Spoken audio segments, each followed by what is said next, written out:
Well, it's wonderful to be here. Where are we? It's been a heavy travel period, I'm afraid. In Vermont, I know that, Brattleboro, which has become something of a second home for us. We live over in there in the foreign territory of Peterborough and get over here when we can and really love this community. So that's a special reason for me to be here tonight.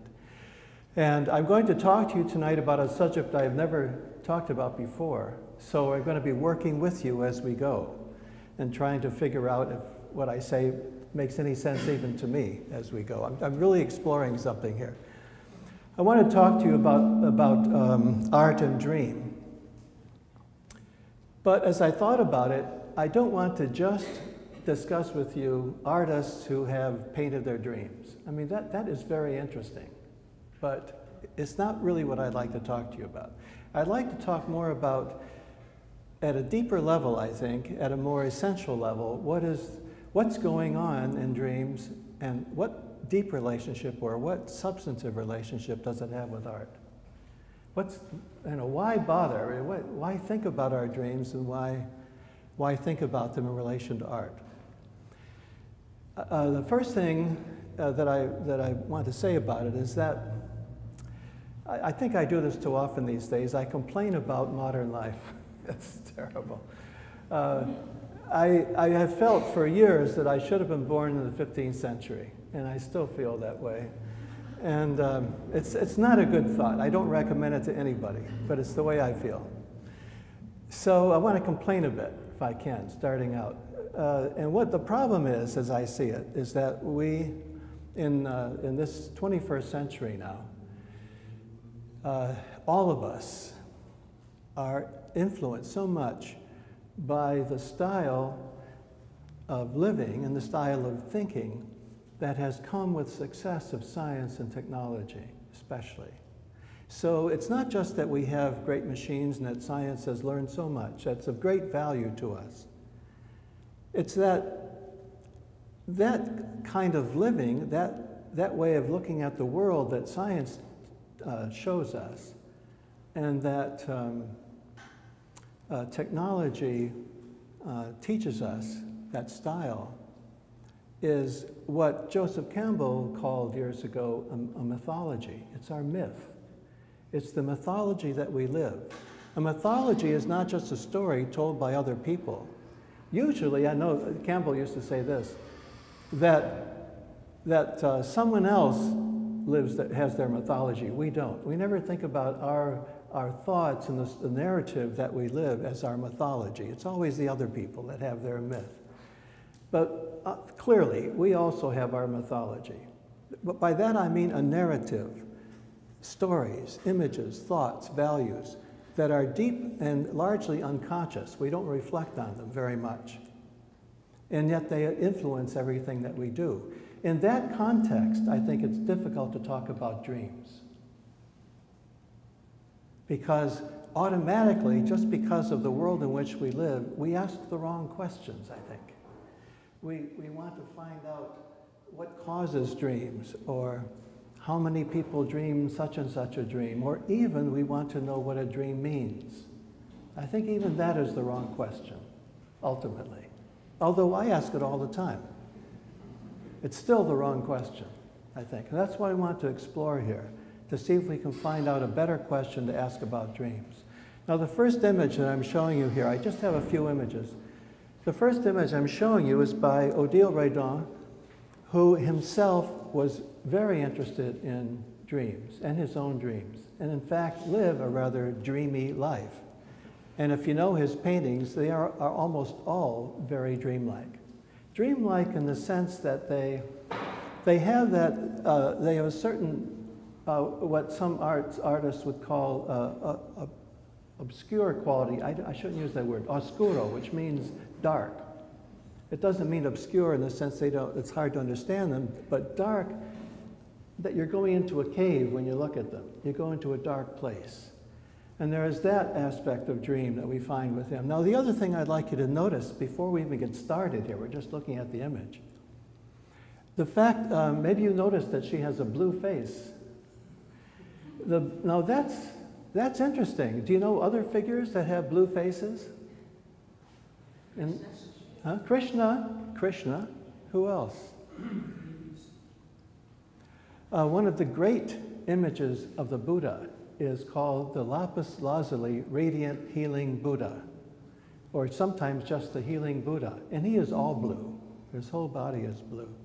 Now, what are we doing with images that are blue, especially this kind of deep blue? What is happening there? Maybe you know that recently, in the past couple of 2 or 3 decades, people have talked about indigo children. Indigo children who some people think are probably or somehow spawned by people of another civilization, another planet. Or at least they're very special, however you want to understand them. So I just want to reflect with you for a minute about this image of the woman with the blue face and see that there's something dreamlike about her.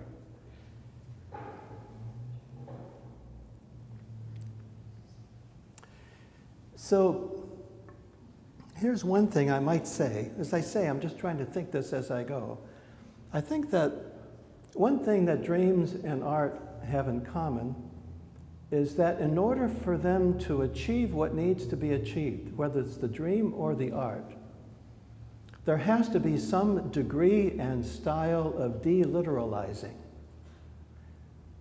Some way to deliteralize. That means to take away from what is natural, take away from or change from what is natural to some other level, to some other place. Now, the artist can accomplish this in many different ways. In this particular painting, it seems that Rene has done it primarily with this brilliant blue. That should take you right away to another place. You're not looking at the photograph of somebody you've seen on the street, are you? You're not looking at a representation of somebody. You're looking at an individual somebody who happens to live in the space of that painting. In other words, you're looking at an image. You're not looking at a representation. You're looking at an image, a figure who stands there in her own right. And there's something about her nationality, race, status, that she has blue skin. We know that she has other relatives. We just talked about them, at least a couple of them. Krishna, who is shown blue, and the Buddha, the Lapis Lazuli, Radiant Healing Buddha, who heals. Now, when I often present the Buddha, if I knew I was going to talk about him now, I would have brought an image of him, but I didn't. I didn't know he was going to come up. But last week I was speaking to doctors in New Mexico, and I showed them an image of the blue Buddha. And some of the doctors started wearing blue after that, understanding that the blue somehow is essential to what that image is. And if they want a piece of it, they will, instead of interpreting, instead of saying, what does that mean? They wear the color. In other words, they see the power of the image and they absorb some of the power of that image by borrowing the color. Now there we get, I think, a suggestion of how we can respond to art without asking what does it mean. We can somehow perceive something essential in it and take it for ourselves. And in a way, be the image. We kind of let the image be absorbed by us as we go on then. And I think that those physicians who started wearing blue understood something of that. I gave them a little prod, but not too much. Okay, so that's our start. We haven't even begun. Yes, thank you. Okay, now this is a painting by Rene Magritte, a Belgian painter. Now he's one of these artists who frequently asked, what is painting all about? What is the relationship of a painting to language? And what is the relationship between the image that you look at in a painting and to meaning? Another artist who asked this question over and over and over again, and is wonderful if you want to explore it, is the poet Wallace Stevens, the Hartford poet. Wallace Stevens, in most of his poems, I'd say probably 80% of his poems, ask this question: what's the relationship between the real and the imagination? And he explores it over and over again in wonderful ways. And as he's exploring it, he's actually doing what he's talking about. He's writing these poems that invite us. For example, he wrote a poem called The Man with the Blue Guitar. A long poem. When you read that poem, you can feel the strumming of the guitar. You can feel the guitar as you read it. And so you enter into the guitar as you read his thoughts about what it means to have imagination in this life. So you see what I mean? You don't ask what does this poem means, you feel it. You sense it in your bones. You go out now a different person because you have read it and felt it.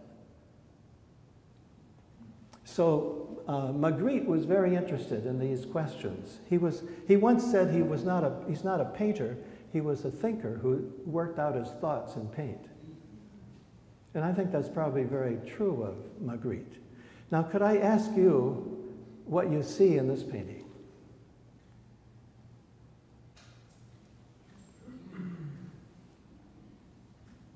Come on, now this is Brattleboro. I hear that you talk about these things there all the time. Yes? Objects that are misidentified. Misidentified objects. Is that the whole painting? Is that what you're telling me? Are they all misidentified? No, one of them is identified correctly. One of them's identified correctly. Oh, what's all that about? Why would he? Was that his mistake? Window. They look like windows, don't they? Yes. It's a window and it's a narrative. It's a what? A window and a narrative. It's a window and A narrative. narrative. Mm-hmm. A window and a narrative. That's interesting, yeah. But the objects in the windows, if that's what they are, 3 are misidentified and 1 is correct. Why would he do that? I think it's commentary on human perception. Commentary on Human human perception. Everything you get right all the time. We don't get it right all the time. That's good. That's certainly for sure. I know what that feels like, not to get it right all the time. Very good, thank you. It's an invitation to suppress your intellect or your processing it in an intellectual way. I think by having one that is identified as correctly and the others that aren't, it makes you realize you can't use your intellect to figure it out. You can't use your intellect to figure everything out. You're going to be wrong sometime. That would certainly be consistent with his thinking. That's for sure. The one that's identified correctly, the beliefs, that's kind of like what you need for your journey, but maybe the rest is sort of more changeable or something. Okay, so that's an interesting point. So I think what you're saying, if I got this right, is that the valise is something you don't want to mistake because you need that for your journey. But the others are maybe expendable. I like that. That's excellent. Thank you. It feels like an invitation to create a story. An invitation to create a story. So that's where the narrative comes in, maybe. You've got the ingredients for a story, maybe? I feel curiosity. You have curiosity, certainly. I think Magritte, if nothing else, certainly in every one of his paintings, makes you curious. If we were to look at a whole series of his paintings, I think curiosity would be a feeling that you would definitely have in response. Yes? I think he's teasing us a bit, and it reminds me of a New Yorker cartoon where they were in a museum and the husband was staring at the exit sign and the wife said, Harold is very text-driven. And this reminds me of that. Yeah, Like, don't put so much emphasis on the words. Yeah, I see. So we could, that's interesting. So we could look at this as an emphasis on the images, and the word being wrong especially would indicate that maybe we shouldn't put so much emphasis on the words we use. As I said, he was very interested in the relationship between image and word. That's for sure. Why is the word wrong? Why is the word wrong? I know exactly. Why are the words wrong? You mean like door under the horse? I mean, if it's not labeled. It's a story for sure. So we could, you could conceivably have a horse and under it figure out how door is appropriate. Wow, you're so far beyond me here. I don't know. Susan? I look at it, like I notice I don't look at the image of the lilies as deeply as I look at the other images. Oh. Uh-huh. So when I see the bird under the picture, I find myself really looking at the picture in a way that I might not accept the picture. Mhm. That's very interesting. So when the image and the words contradict each other or don't fit, you're more interested because there is a rub there. There's something going on that doesn't quite. That's very interesting. Well, now everyone wants to talk. Yes, yes, sir. I don't know if it'll shed any light on the subject, but if Rene Magritte sounds sort of French or Swiss. Belgium. Belgium. Why did he put an image? Ah, that's a good question. Yes, that's a good point. That's a good point. He actually did many of these paintings, and as far as I know, the others are in French. Now maybe he did more than one in English, I don't know. But most of them are in French. So most of these paintings you would see like this, you would find the French terms underneath. And this one he did in English, and I'll tell you why. I don't know. I don't know. I don't know except that he was interested in exploring language. And I suspect that because he was in context where people were speaking English, that's my guess, is that he wanted to have it. I know, they'd all be. You could say the horse or the Right. it would all If be you- Greek to you. Right, it'd all be Greek if, to you, if you didn't know the language. Okay, we're getting very complicated here, yes? I think that this can take you on a journey, as someone who said narrative, because we still associate words with images, and what about the wind? Well, time flies. So there you've got a clock. I see. Oh, very nice, yeah. And with the bird and the picture, there's an Aesop fable about a bird who needed help because it had a long. Excellent. And then with the door, then I'm thinking, oh, what is it that I haven't done yet? And how Mhm. we close the barn door after the horses. Yeah. So Okay, very good. Boy, I tell you, this is, it gets your imagination going, doesn't it? That's excellent, yes. Perhaps it is a challenge in naming. As you see the first image and you read what another image would be, that the first image seems to take on the aspects of the second one even though you don't see it. I see. So if I were to name the horse, I would also have to say the door because it's presenting itself at the same time. That's very interesting. Okay, now we're getting into something that Magritte was thinking. Magritte did, well, no, this isn't actually Magritte himself. I'm thinking now of Michel Foucault, the philosopher, wrote a little book about Magritte. And Michel Foucault's idea is that when you see a painting like this, you got to be careful not to literalize anything, including the words. So in Foucault's response to this painting would be that the words are as much an image as the picture of a horse or whatever it is. They are an image. So I think what we're hearing now as we go a little further into this, we're hearing story and narrative and finding more ways to connect these things. Now we're beginning to treat the words as images as well as the pictures. And that's something I think that Magritte was interested in doing, was to treat our language as an image. Now, can you see where I'm going with dream at all? That the dreams, if we want to find, our tendency is when we wake up from a dream, our tendency is to want to know what it means within a waking setting. And it could be, and another way of looking at it, is that the dream is inviting us to enter the narrative or imagery of the dream, rather than asking us to take the dream and tug it into our narrative. Does that make sense? So the dream might be asking us to go somewhere else. And that's really the theme of what I want to talk to you about, the else, somewhere else. Where is the dream? Where is the dream? Another way to look at this, one of my own reflections on this painting was that this happens to us all the time, that we use language to describe something,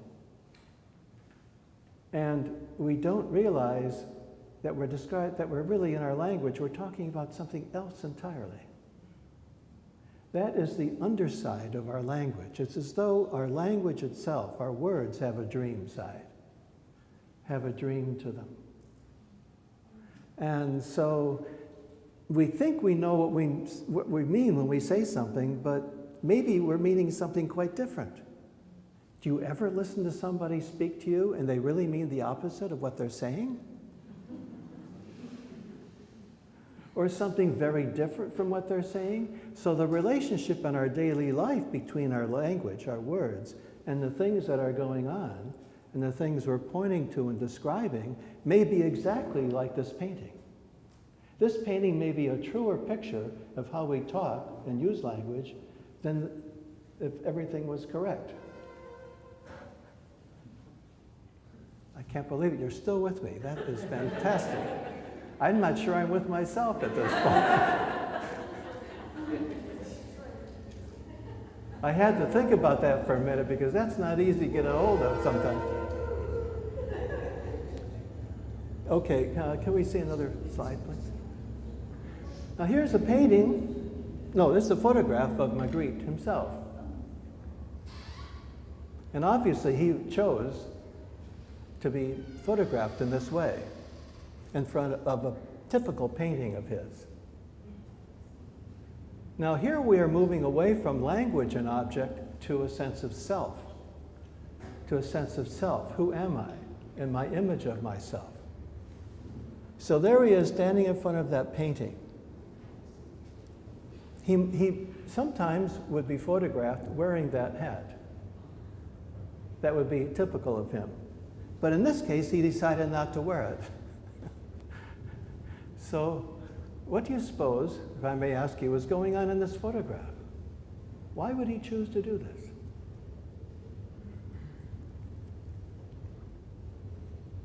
Yes? His work is part of his identity. He's working on? His work is part of his His work is part of his identity. So the painting, being there with the painting, yes, so you mean like being in front of his painting, but does the fact that the rather unusual situation of the hat, does that figure into it? Yeah, because he's not wearing it, he's painted it. He has painted it. He's painted the hat, he's not wearing it. Oh, that's very interesting. Well, I tell you, this is great because we are going exactly where I was hoping we would go without even knowing that we might.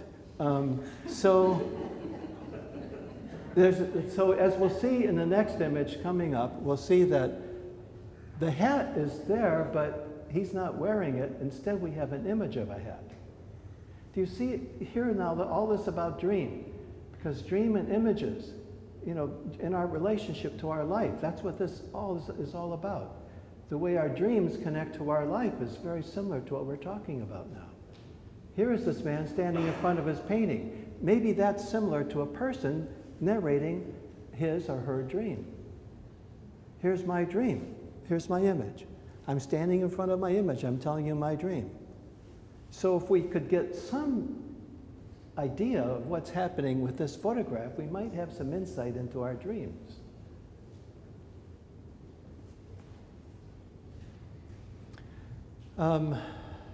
Somebody else want to say something? Is anyone going to say something about what's beneath the hat there in the painting? Yes. I was going to say that it's interesting to have him as the painter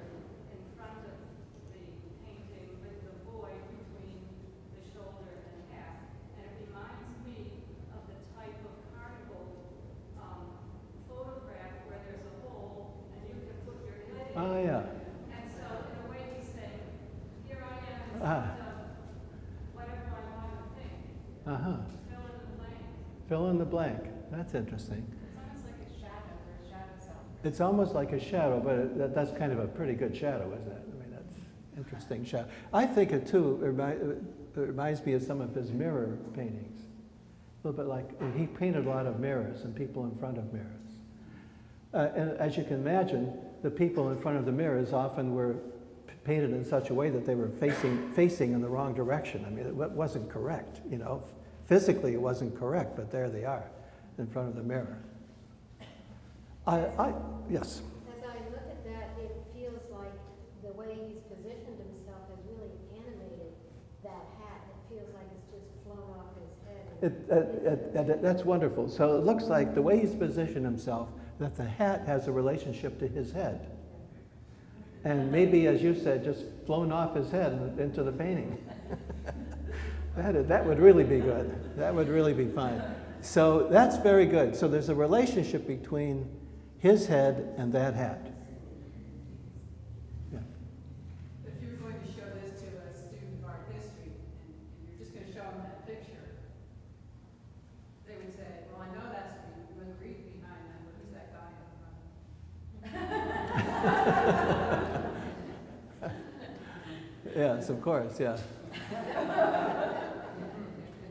Well, but it does, though, still. I mean, what we have then, I think, through Foucault and with Magritte, I think we'd have to say that it would be a mistake to think that that is Magritte in front of the painting. This is a photograph.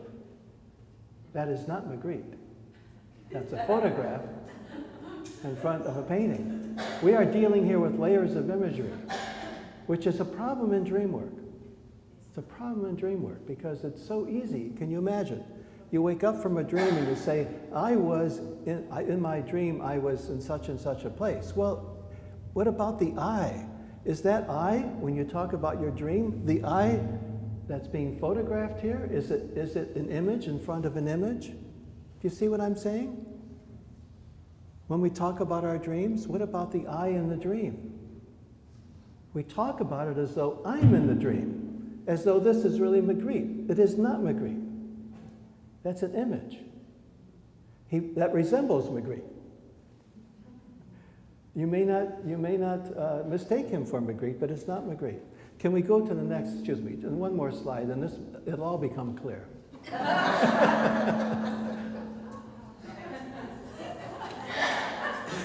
This is the last painting of Magritte that I want to show you. I think it is. So this illustrates the point I was just making. And he made several versions of this particular painting. This is not a pipe. Now that's pretty clear by now, right? This is not a pipe. It looks like a pipe, but it is not a pipe.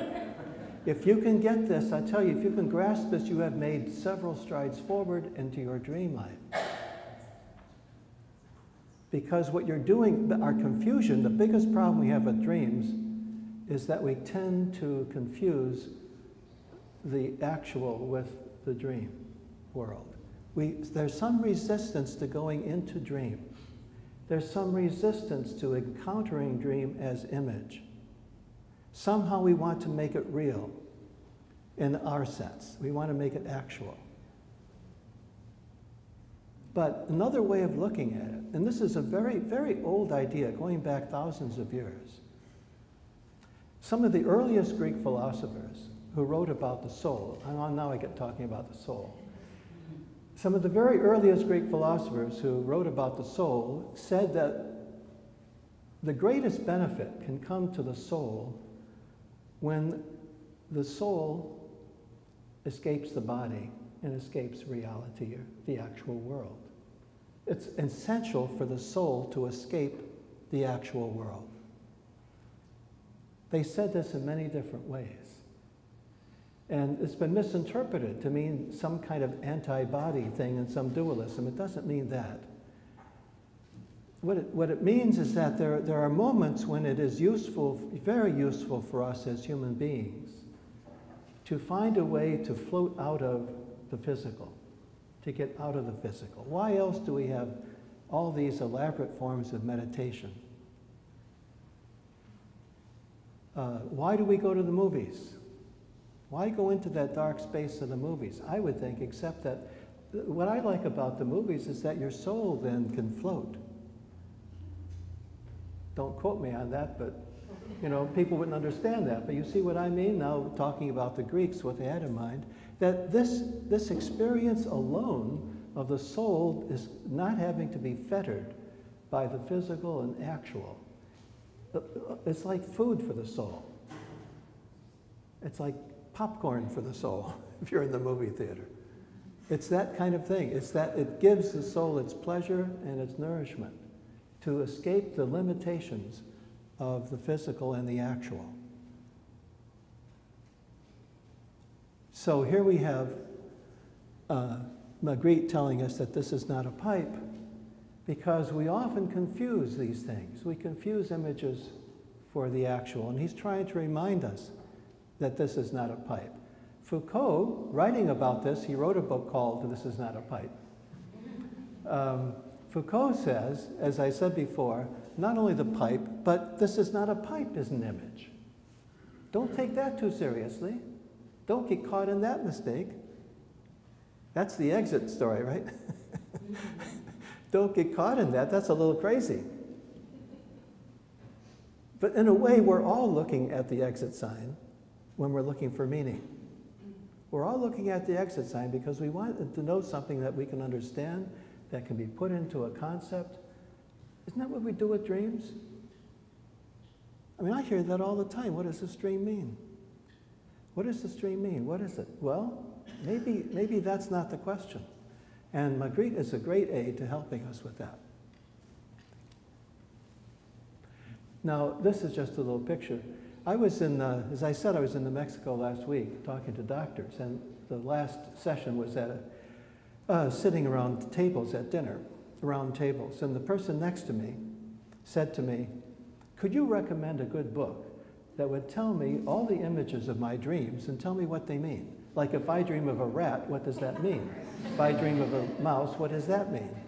Especially animals," she says. "I'd like a book that really emphasizes animals."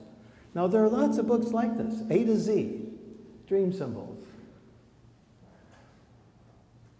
But here we run into this problem. I mean, this completely violates Magritte, doesn't it? The dream dictionary? I mean, it completely goes against the Magritte notion, anyway, of a relationship between words and objects.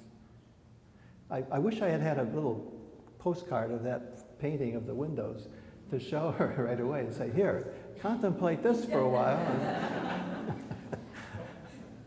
Okay.